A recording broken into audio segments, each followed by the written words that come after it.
Hello friend, welcome to my YouTube channel Spandan pathology. मैं doctor Nirmal आ गया हूँ आपके सामने एक नए टॉपिक पर डिस्कस करने के लिए। आज का जो हमारा टॉपिक है वो है डेंगू में हम लोग वैक्सीन के ऊपर बात करने वाले हैं कि डेंगू का वैक्सीन क्या होता है या डेंगू का वैक्सीन जो होता है उसका काम क्या है, कितने टाइप के डेंगू के वैक्सीन होते हैं, इसके ऊपर मेनली आज हम लोग बात करने वाले हैं। तो आप सबको मालूम ही है कि वैक्सीन क्या होता है। जैसा जिसको नहीं भी मालूम है वो ज्यादातर पता चल गया इस बार कोविड जब हुआ था, कोरोना हुआ था, उस समय कोविड वैक्सीन के लिए आप कितना लाइन लग रहा था, हम लोग कितना परेशान हो रहे थे। तो उस समय एक्चुअली हमें पता चला कि कोविड का जो वैक्सीन था उसका क्या काम था। तो ऐसे ही आज हम लोग डेंगू वैक्सीन के ऊपर बात करेंगे कि वैक्सीन का क्या काम है।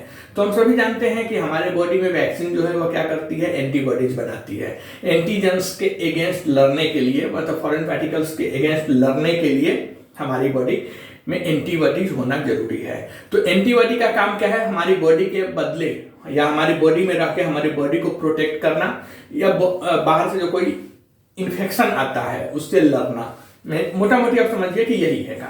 एंटीबॉडी का मेन काम यही है कि एंटीजेंस के या कोई भी पार्टिकल्स या इन्फेक्शन है उसके अगेंस्ट लड़ना, फाइट करना, उसी का काम है एंटीबॉडी। एंटीबॉडी हमारे बॉडी का एक सिक्योरिटी गार्ड बोल सकते हैं, वह गार्ड करता है, मतलब प्रोटेक्ट करता है, किसी भी इन्फेक्शन से लड़ने में हमारी मदद करता है। ओके, तो आज हम लोग मेनली बात करेंगे डेंगू वैक्सीन के ऊपर। एज ऑफ मार्च 2024, मतलब मार्च 2024 मार्च तक जो रिसर्च हुआ है उसमें एज ऑफ मार्च 2024 तक there are 2 vaccine to protect against dengue infections. मतलब मार्च 2024 तक अभी तक वर्ल्ड में 2 वैक्सीन बना है डेंगू से प्रोटेक्ट करने के लिए, डेंगू वायरस से सुरक्षा के लिए। अभी तक मार्च 2024 तक का जो रिसर्च है उसमें 2 डेंगू का वैक्सीन बनाया गया है। 2 का मतलब है 2 टाइप का, नाम अलग अलग है बट 2 टाइप का मेनली डेंगू वैक्सीन बनाया गया है मार्च 2024 तक। जो पहला वैक्सीन है उसे बोलते हैं डेंग वैक्सिया और दूसरा जो है उसे बोलते हैं क्यूडेंगा। 2 टाइप के डेंगू वैक्सीन है। पहला जो डेंगू वैक्सीन है उसे बोलते हैं डेंग वैक्सिया और दूसरा जो है उसे बोलते हैं क्यूडेंगा। अब आइए डेंग वैक्सिया का क्या काम है। दोनों जो वैक्सीन है उसमें डिफरेंसेस है, दोनों सेम एक ही जैसा काम नहीं करता है। जो क्यूडेंगा है उसका काम कुछ अलग है, डेंग वैक्सिया है उसका काम कुछ अलग है। तो अब हम देखेंगे डेंग वैक्सिया का क्या काम है और क्यूडेंगा का काम क्या है, या दोनों में क्या डिफरेंस है, दोनों के बीच में क्या अंतर है, इसके ऊपर हम लोग अब देखेंगे। तो डेंग वैक्सिया क्या है, तो available in 2015 and is approved for use in the America, Europe and other countries. मतलब क्या है कि 2015 तक या 2015 में बोल सकते हैं जो डेंग वैक्सिया करके वैक्सीन था वह 2015 में उपलब्ध हुआ और इसे अमेरिका, यूरोप और कुछ देश मतलब अदर कंट्री में इसे यूज करने की मंजूरी, परमिशन दी गई। Available in 2015 and is approved for use in the America, Europe and other countries. मतलब 2015 में इसे अमेरिका, यूरोप और कुछ देशों में इसे एज ए वैक्सीन के रूप में यूज करने की मंजूरी मिली। It is suitable for age 6 to 45 years and protect against all 4 serotypes of dengue. हम सभी जानते हैं कि डेंगू के जो स्ट्रेन्स है 4 कन्फर्म्ड स्ट्रेन्स है, जैसा कि हम लोगों ने कल देखा, जिसे हम सीरोटाइप कहते हैं। तो डेंगू में कितने होते हैं, 4 कन्फर्म्ड स्ट्रेन्स होते हैं जिसे हम सीरोटाइप्स बोलते हैं। ओके, तो यहाँ पे बोलना है it is suitable for age 6 to 45 years and protects against all 4 serotypes of dengue। मतलब यह वैक्सीन 6 to 45 मतलब 6 साल से लेके 45 साल तक के जो 45 इयर्स एज तक के जो उम्र तक के जो इंसान है, जो आदमी है, जो इंसान है, उस व्यक्ति है, उसमें लाभकारी है। कितना, तो it is suitable for age 6 to 45 years मतलब 6 साल से लेके 45 साल तक के व्यक्तियों में इसे यूज करने के लिए मंजूरी दिया गया। And protect against all 4 सीरोटाइप्स of dengue. तो यह वैक्सीन 6 to 45 ईयर्स एज के व्यक्तियों के लिए लाभकारी है और डेंगू के सभी चारों सीरोटाइप के आपको बचाता है। जो डेंगू के चारों सीरोटाइप से 10, 1, 2, 3, 4 वह चारों सीरोटाइप्स के डेंगू से आपको यह बचाता है, जिसे हम बोलते हैं Dengvaxia. Due to safety reason about antibody dependent enhancement, जिसे हम बोलते हैं शॉर्ट फॉर्म में ADE। ADE का मतलब होता है antibody dependent enhancement. It should only be given who have previously been infected with dengue in order to protect them from reinfection। मतलब reinfection का मतलब है कि दोबारा अगर इन्फेक्शन होता है, ऐसे में मतलब एंटीबॉडी डिपेंडेंट इनहांसमेंट का मतलब होता है कि एंटीबॉडी निर्भर वृद्धि, ओके, के सेफ्टी रीजन मतलब सेफ्टी के कारण इस वैक्सीन को केवल उन व्यक्तियों को दिया जाता है जो पहले डेंगू से इन्फेक्टेड हो चुके हैं। मतलब यह जो डेंगवैक्सिया जो वैक्सीन था यह सबको देने के लिए अलाउड नहीं था। इसमें पहला तो कंडीशन था कि 6 to 45 ईयर्स एज होना चाहिए, मतलब 6 साल से लेकर 45 साल तक का इंसान होना चाहिए।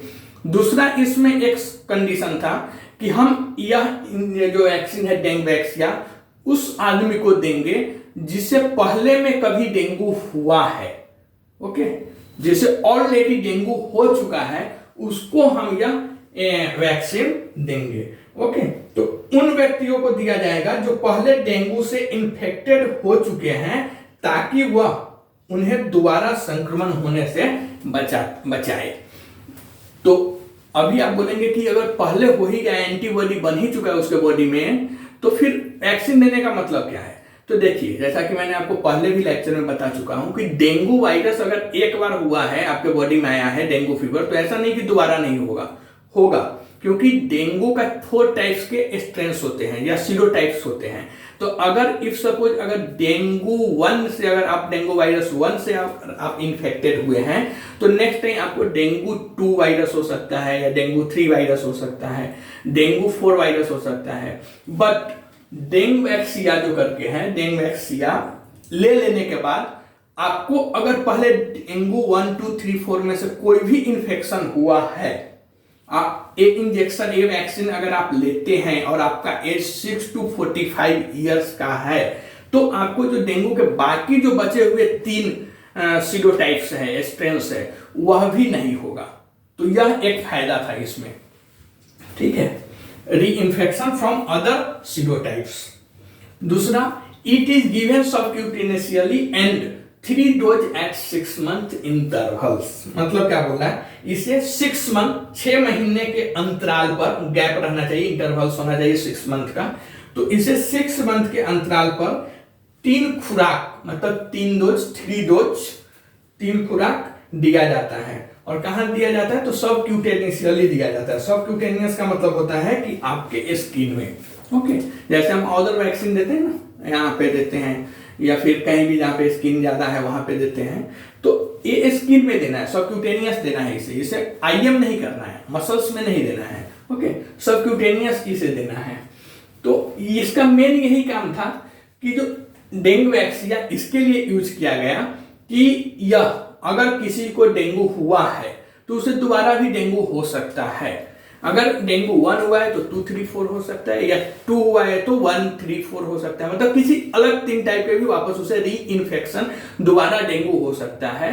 तो यह वैक्सीन देने के बाद जो डेंगू के बाकी जो 3 सीरोटाइप्स है वह भी यह इंजेक्शन वैक्सीन देने के बाद पेशेंट्स को या इंसान को नहीं होता था। यह वैक्सीन ले लेने के बाद नहीं होगा। तो इसके लिए इस वैक्सीन को लॉन्च किया गया, लेकिन इसमें कंडीशन यही था कि जो इंसान है उसका एज 6 to 45 ईयर्स ओल्ड होना चाहिए। और दूसरा, यह उसी को दिया जाएगा जिसको पहले भी इन्फेक्शन डेंगू का हो चुका है, मतलब उसके बॉडी में ऑलरेडी पहले डेंगू वायरस का इन्फेक्शन हुआ है, तो उसी को यह इंजेक्शन या वैक्सीन दिया जाता था। तो इसमें यह 2 डिफरेंस थे। अब बात करेंगे क्यूडेंगा का। क्यूडेंगा का काम क्या है? तो क्यूडेंगा सबसे पहले जो डेंगू वैक्सीन बना वह 2015 में बना, मतलब 2015 में बना। 2015 से पहले डेंगू का कुछ वैक्सीन नहीं था। और 2022 में 2022 में क्यू डेंगा करके एक दूसरा वैक्सीन आया। तब तक डेंग वैक्सा करके ही आता था, लेकिन 2022 मतलब 2022 में क्यू डेंगा वैक्सीन बनाया गया। तो इन 2022 was approved for use in the Europe. It has been approved by other countries including Indonesia and Brazil and has been recommended by SEC. SEC committee होता है WHO में। ओके, तो SEC committee of the WHO। Qdenga 2022 में, okay, 2022 में Europe में use करने के लिए अप्रूव्ड हुआ, मतलब स्वीकृत हुआ। इसे इंडोनेशिया और ब्राजील सहित और भी कई कंट्री में यूज करने के लिए मांग की गई और WHO वर्ल्ड हेल्थ ऑर्गेनाइजेशन के जो सेक कमिटी होते हैं वह इसे और भी कंट्री में, इवन इंडोनेशिया एंड ब्राजील में भी इसे मंजूरी दे दी गई कि आप लोग इसे यूज कर सकते हैं। क्यू डेंगा 2015 में सबसे पहला वैक्सीन कौन बना? तो डेंग वैक्सा। वो 2000 कब बना? 15 में। 2022 में जाके कौन सा वैक्सीन आया डेंगू के ऊपर? तो क्यू डेंगा। कब? 2022 में। यह सबसे पहले कहां पे यूज किया गया? यूरोप में। उसके बाद इंडोनेशिया, ब्राजील और भी कई कंट्री, कई देशों ने मांग किया कि हमें भी यह वैक्सीन मिलना चाहिए डेंगू से लड़ने के लिए। तो डेंगू से प्रोटेक्ट के लिए जो सेक कमिटी होता है WHO का, उसने इसको मंजूरी दे दिया फाइनली 2022 में कि आप लोग भी इसे यूज कर सकते हो। It is indicated for the prevention of the dengue disease in 4 years of age and older and can be administered to people who have not been previously infected dengue। यही इसमें डिफरेंस है कि जो डेंग वैक्सिया है वह क्या बोल रहा है कि who have previously been infected with dengue, और ये बोल रहा है who have not been previously infected with dengue। मतलब क्या है कि यह 4 वर्ष और उससे अधिक, अधिकतम एज इसमें नहीं दिया गया। बट डेंग वैक्सा में डिफरेंस अगर पूछता है तो डेंग आप बता सकते हैं कि डेंग वैक्सा है उसमें क्या है, तो डेंग वैक्सिया में बोला गया कि 6 to 45 ईयर्स ओल्ड एज का कंडीशन रखा गया।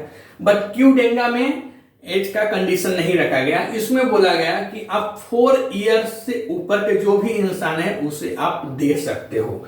पहला डिफरेंस, डेंग वैक्सिया में एज का 6 to 45, क्यू डेंगा में अब 4 ईयर्स, मतलब 4 साल से पहले, 4 साल के बाद के जो बच्चे हैं, 4 साल से ऊपर के जो इंसान है उसे आप क्यू डेंगा दे सकते हैं, कोई दिक्कत नहीं है। इसमें मैक्सिमम एज लिमिट नहीं रखा गया। ओके, एंड दूसरा जो सबसे इंपॉर्टेंट कारण है वह है कि डेंगू वैक्सिया में बोला गया कि यह उसी आदमी को दिया जाएगा जिसे पहले कभी भी डेंगू हुआ हो। बट जब क्यू डेंगा आया वैक्सीन, तो क्यू डेंगा वाले वैक्सीन में कंडीशन था कि हमें ऐसा कुछ भी कंडीशन नहीं चाहिए कि पेशेंट को डेंगू हुआ है या नहीं हुआ है, हम किसी को भी दे सकते हैं। क्या बोला? Who have not been previously infected with dengue, मतलब यह 4 वर्ष और उससे अधिक उम्र के व्यक्तियों में डेंगू वायरस के रोकथाम के लिए, प्रिवेंशन के लिए यूज किया गया। और इसे उन लोगों को दिया जा सकता है जो पहले डेंगू से संक्रमित हुए नहीं हो। उसमें क्या था कि इन्फेक्शन होना जरूरी है, इसमें कुछ जरूरी नहीं है।